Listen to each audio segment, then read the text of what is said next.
حضرت ابو ذر غفاری رضی اللہ تعالیٰ عنہ درویش صفت آدمی ہے، یعنی فقراء کے ساتھ بیٹھنا اٹھنا، انہی کے ساتھ رہنا، انہی کے ساتھ فقیرانہ زندگی، پیرانہ سالی کی زندگی گزارنا۔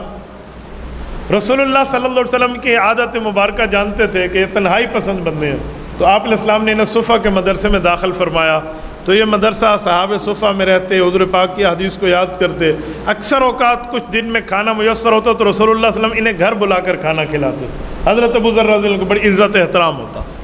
ہوا یہ ایک دن کہ حضرت ابو ذر رضی اللہ تعالیٰ عنہ ایک جنگ میں رسول اللہ صلی اللہ علیہ وسلم کے ساتھ ہے، غالباً تبوک کا واقعہ، سواری کے اوپر چڑھ کے جا رہے ہیں اور ان کی سواری تھوڑی سست ہوئی تو یہ رک گئے، پھر سست ہوئی، پھر آگے اس کو تیز کیا، پھر کھانا کھلایا۔ جب دیکھا نا کہ سواری تیز نہیں چل رہی تو اونٹ کو کہا جا تو اللہ کے نام پہ قربان، اس سے سواری سے سامان لیا، اپنے کندھے پہ رکھا اور پیدل چل پڑا۔ راستے میں صحابہ کرام نے اللہ کے رسول کی خدمت میں عرض کیا کہ ابو ذر نظر نہیں آ رہے۔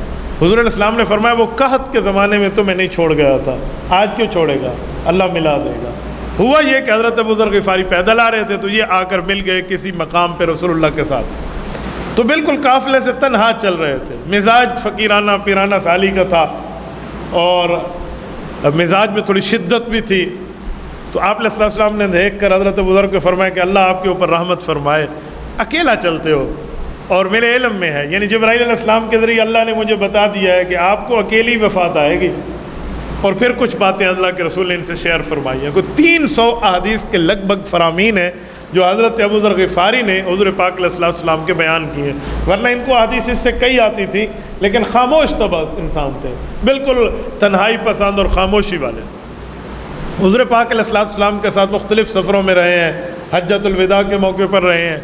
رسول اللہ صلی اللہ علیہ وسلم جب دنیا سے رخصت ہوئے تو حضرت ابو ذر غفاری رضی اللہ تعالیٰ عنہ کا ایک ہی سہارا اسباب کی دنیا میں، دنیا کے اندر تو رسول اللہ کی ذات اقدس تھی، تو اللہ کے رسول کے دنیا سے جانے پر ان کے دل پر بہت گہرا اثر آیا، اتنا آیا کہ حضرت ابوبکر صدیق رضی اللہ عنہ کے دور میں کسی قسم کے کوئی مسئلے کو بیان نہ کیا، کسی سے کوئی بات نہ کی، خاموشی سے اس صدمے کو سہتے رہے اور دل پر۔ یہی حال حضرت عمر کے دور تک رہا، 2.5 سال حضرت صدیق اکبر کا دور ہے، 12 سال کے لگ بھگ حضرت عمر فاروق رضی اللہ عنہ کا دور ہے، ایک روایت میں 10 سال کے لگ بھگ ہے، تو یہ 12-13 سال کا زمانہ تنہائی میں گزارا، رسول اللہ صلی اللہ علیہ وسلم کے غم میں کبھی روتے کبھی کیا، یعنی اس حالات میں۔ حضرت عثمان غنی کا دور آیا تو یہ رہے تو مدینہ میں لیکن ملک شام چلے گئے، پہلے مدینہ میں تھے تو ملک شام۔ رسول اللہ صلی اللہ علیہ وسلم کی جدائی انہیں برداشت نہ ہوتی تھی کہ میں ادھر دیکھتا تھا رسول اللہ تشریف لاتے ہیں، اب اللہ کے رسول اللہ کے پاس ہیں، تو مدینہ منورہ سے شام چلے گئے۔ ملک شام میں سیدنا امیر معاویہ رضی اللہ تعالیٰ عنہ اس وقت گورنر تھے، حضرت عمر کے دور میں بھی گورنر یہی بنے اپنے بھائی کی شہادت کے بعد، پھر حضرت عثمان کے دور میں بھی یہی گورنر رہے۔ وہاں جب گئے انہوں نے بڑی عزت احترام انہیں دیا، لیکن ان کا ایک مزاج تھا، اگر کسی کو دیکھتے کہ وہ اس نے اپنے پاس کل کے لیے کھانا اپنے پاس رکھا ہوا ہے تو کہتے اللہ نہیں ہے، تجھے اللہ نے آج کھانا دیا کل بھی دے گا، اس کو کسی غریب کو دے دے، یعنی چیز کو اسٹور کرنے کا ان کا مزاج نہیں تھا، سیونگ سلسلے کا ان کا مزاج نہیں تھا۔ یہ کہتے تھے جو آج کے دن کھا لیا کل کے لیے اللہ دے دو، اور پھر فرماتے کہ جب اچھی چیز اللہ کے راستے میں خرچ کریں گے تو اللہ راضی ہوگا۔ لن تنالوا البر حتى تنفقوا مما تحبون، سورۃ آل عمران آیت نمبر 92، یہ پیش فرماتے کہ سب سے اچھی چیز اللہ کے راستے میں پیش کرو گے تو اللہ خوش ہوگا، تو اچھی چیز جو آپ کو چیز لگتی ہے وہ اللہ کے راستے میں دے دو۔ یہ چلتا رہا معاملہ۔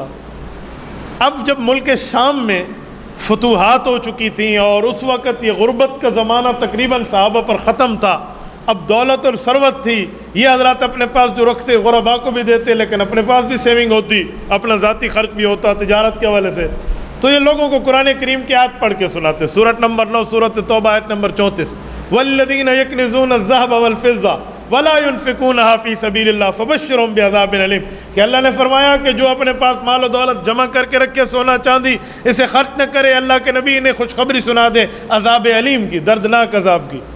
تو اتنا زیادہ انہوں نے اپنے اس نظریے کی تبلیغ شروع فرما دی کہ حضرت معاویہ رضی اللہ تعالیٰ عنہ کو ان کے ہاں بلا کر بات کرنی پڑی کہ ابو ذر آپ بزرگ ہیں، ہم سے پہلے ایمان لائے ہیں، بڑا درجہ ہے، رسول اللہ کے قرب رہا ہے، لیکن ان کو آپ مال جمع کرنے پہ کیوں روکتے ہیں؟ یہ تو زکوٰۃ دیتے ہیں۔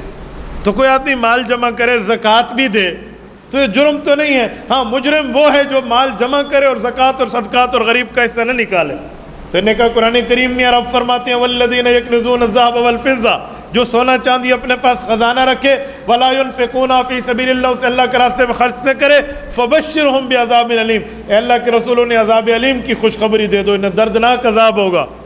تو حضرت معاویہ رضی اللہ عنہ فرمانے لگے یہ آیت تو ان بےایمانوں کے لیے اتری تھی جو پچھلی قومیں تھی اور اپنے پاس مال خرچ کرتے رکھتے تھے اور خرچ نہیں کرتے تھے. ہمیں بھی حکم ہے اگر ہم اپنے پاس مال خرچ کریں تو زکوٰۃ صدقہ اس کا نکالیں. کہتے نہیں یہ سب کے لیے. تو حضرت معاویہ رضی اللہ عنہ بڑے صحابہ نے عرض کیا کہ حضرت آپ کی بات ٹھیک ہے, لیکن ایک مسلمان اپنے پاس رکھتا ہے, وہ سال کی زکوٰۃ بھی دیتا ہے, تو یہ غصہ کرتے کہ نہیں رکھنا چاہیے, غربا میں تقسیم کر دیں. جب ان کا یہ مسئلہ بہت زیادہ بڑھا نا, تو حضرت معاویہ نے حضرت عثمان کو خط لکھا کہ بہت بڑے درجے کے بندے ہیں, اب ہم کیا کریں, یہ تو کسی کو 2 روپے جمع کرنے بھی نہیں دیتے. وہ ان کے ایک مزاج تھا پیرانہ سالی میں اور ایک درویشی صفت میں. تو حضرت عثمان نے ان کو جوابی قاصد بھیج کے فرمایا کہ آپ میرے پاس مدینہ منورہ آ جائیں, ہمارے پاس رہیں, یہاں میں آپ کی خدمت کروں گا بڑی ترتیب سے. تو امیر المؤمنین کا حکم بجا لانا ان پر ضروری تھا, فوراً مدینہ منورہ تشریف لائے. غصہ تھا, ادھر غصہ کر کے آئے کہ آپ لوگ ٹھیک نہیں کر رہے. جب مدینہ منورہ آئے تو حضرت عثمان نے خدمت کی اور یوں چلتا رہا. ایک دن مسئلہ درپیش ہوا اسی طرح کے مال کے جمع کا. تو انہوں نے غصہ کیا اور اپنا نظریہ اعلان فرمانا شروع کیا, کچھ بھی نہ رکھو, غریب کو دے دو. یہ ایک تقویٰ کا اعلیٰ درجہ ضرور ہے, لیکن مال جمع کر کے اس کی زکوٰۃ صدقہ نکالیں تو کوئی جرم بھی نہیں ہے.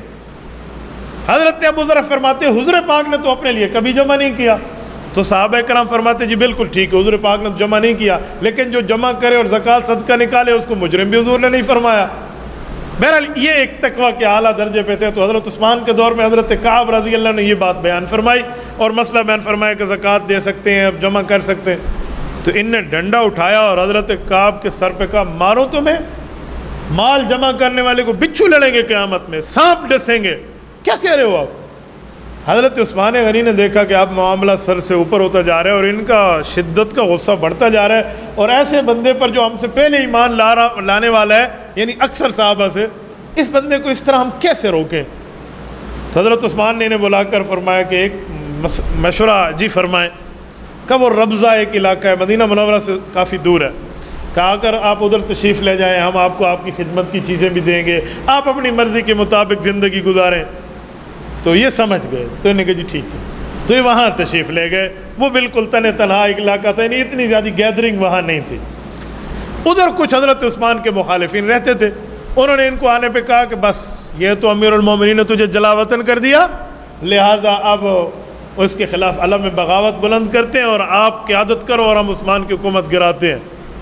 تو صحیح روایات میں ان نے جواب دیا کہ یہ تمہیں مجھے کس بغاوت پر ابھار رہے ہو.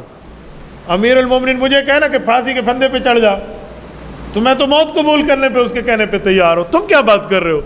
میرا مسئلے کی گفتگو کا دلیل کی دنیا میں بات اپنی جگہ, لیکن امیر المومنین حضرت عثمان کا حکم ماننا تو میرے لیے فرض اور واجب کا درجہ ہے, میں اس طرح کی حرکت نہیں کر سکتا, خبردار جو آئندہ تم نے زبان کھولی. ان نے اس فتنے کو وہاں بند کیا. تبارك الذي نزل الفرقان على عبده ليكون للعالمين نذيرا.